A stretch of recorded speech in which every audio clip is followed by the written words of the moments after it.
صاحب ایک مسئلہ پوچھنا تھا آپ سے۔ کیا ہو گیا بیٹا، اتنے گھبرائے ہوئے کیوں؟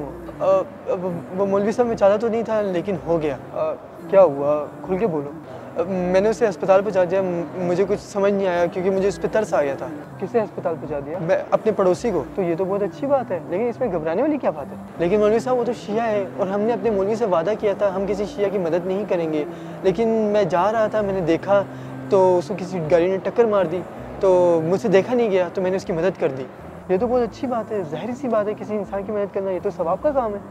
لیکن وہ تو شیعہ تھا۔ تو کیا شیعہ انسان نہیں ہوتے؟ لیکن شیعہ کافر ہوتے ہیں نا۔ اول بات تو یہ کہ بیٹا شیعہ کافر نہیں ہوتے، اور اگر مان بھی لیا جائے کہ وہ کافر ہیں تو انسان ہونے کے ناطے کیا ہم ان کی مدد نہیں کر سکتے؟ کیونکہ انسان کی مدد کرنا ایک بہت اچھا کام ہے۔ لیکن مولوی صاحب شیعہ کافر نہیں ہوتے بھائی، وہ تو اللہ کو ایک مانتے ہیں اور حضرت محمد صلی اللہ علیہ وسلم کو تو آخری نبی مانتے ہیں، تو وہ کس طرح کافر ہو گئے؟ لیکن وہ جو حضرت علی سے مدد مانگتے ہیں کیا وہ شرک نہیں ہے؟ اول بات تو یہ کہ یہ باتیں جو ہیں دین کے دشمنوں نے پھیلائی ہیں، اور ہمیں چاہیے کہ ہم دوسرے مسلمانوں کے عقائد کو بھی سمجھیں۔ اور وہ حضرت علی سے مدد نہیں مانگتے، بلکہ وہ یہ کہتے ہیں کہ حضرت علی اور حضرت محمد صلی اللہ علیہ وسلم کو اللہ نے طاقت دی ہے جس کی بنا پر وہ ہماری مدد کرتے ہیں۔ لیکن یہ تو نہیں ہو سکتا نا بھائی، ہو سکتا ہے یا نہیں ہو سکتا یہ تو الگ بات ہے، لیکن اس بنا پر ہم کسی کو مشرک نہیں کہہ سکتے۔ کیوں؟ کیونکہ اس نے اللہ کے برابر کسی کو ٹھہرایا نہیں، اور وسیلے کے تو ہم بھی قائل ہیں، کیونکہ ہم روزمرہ کی زندگی میں ایک دوسرے سے مدد حاصل کرتے ہیں۔ جس طرح سے آپ کو مشکل درپیش ہوئی اور آپ میرے پاس آئے ہیں، کیا یہ شرک ہے؟ لیکن وہ صحابہ کو برا بھلا کہتے ہیں، اور صحابہ کے نام پہ ہم کوئی بھی توہین برداشت نہیں کر سکتے، کیونکہ یہ ہمارے ایمان کا حصہ ہے۔ بیٹا آپ مجھے یہ بات بتاؤ کہ جس شیعہ کو آپ ہسپتال لے کر گئے ہو، کیا اس نے کبھی آپ کے سامنے صحابہ کو برا بھلا کہا؟ نہیں، لیکن چھپ کے تو کہتا ہوگا نا۔ تو کیا ہماری ذمہ داری یہ ہے کہ ہم دوسروں کے دلوں میں جھانکیں کہ کون کسے کیا کہہ رہا ہے؟ بیٹا میں نے خود پڑھا ہے، بہت سے شیعہ عالم دین کے فتوے ہیں کہ کسی بھی مسلک کی مقدسات کی توہین کرنا حرام ہے۔ اب کوئی بھی اپنے مذہب کی خلاف ورزی کر سکتا ہے، تو کیا ہم مجرم کی سزا اس کے مذہب کو دیں گے؟ اور یہ بات آپ بھی جانتے ہیں کہ ہر گروہ میں اچھے برے افراد دونوں پائے جاتے ہیں، کم از کم یہ تو ہے کہ وہ خلفاء کو نہیں مانتے۔ بیٹا پھر بھی اس سے یہ ثابت نہیں ہوتا کہ وہ کافر ہیں۔ کیوں؟ کیونکہ حضرت محمد صلی اللہ علیہ وسلم کے وصال کے بعد دو گروہ بنے، جن میں سے ایک وہ ہیں کہ جو کہتے ہیں کہ حضرت محمد صلی اللہ علیہ وسلم کے بعد صحابہ کرام نے اپنے اندر سے خلیفہ چنا، اور دوسرے وہ ہیں جو کہتے ہیں کہ آقا صلی اللہ علیہ وآلہ وسلم نے اپنے بعد حضرت علی کو امام بنایا۔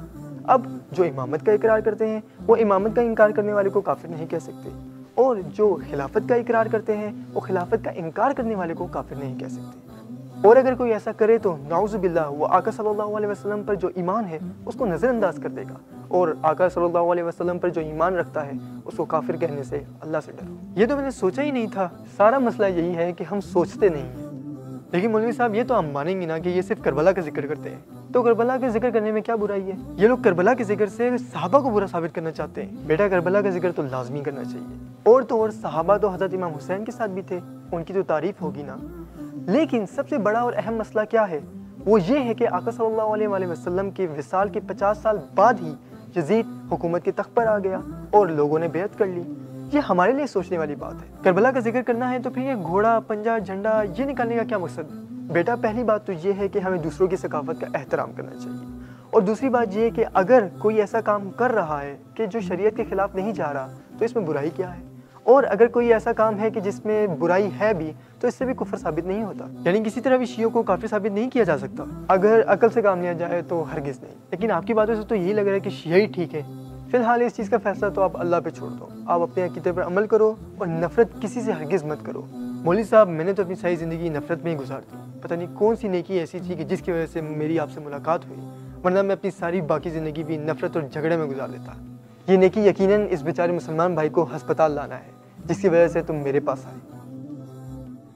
کاش تمام علماء نفرت اور تعصب میں بجھے ہوئے بے چین دلوں کو محبت اور علم کی روشنی دکھائیں۔ کاش ہم دوسروں کو کافر بنانے کی بجائے اپنے اعمال کو بہتر بنانے کی کوشش کریں۔ دھیان رہے کہیں ہم نفرت میں حد سے ہی نہ بڑھ جائیں۔ صحیح بخاری میں آقا کریم صلی اللہ علیہ وآلہ وسلم کی ایک حدیث نقل ہے جس کا مفہوم کچھ یوں ہے: جو کوئی کسی مسلمان کو کافر کہے وہ خود کافر ہو گیا۔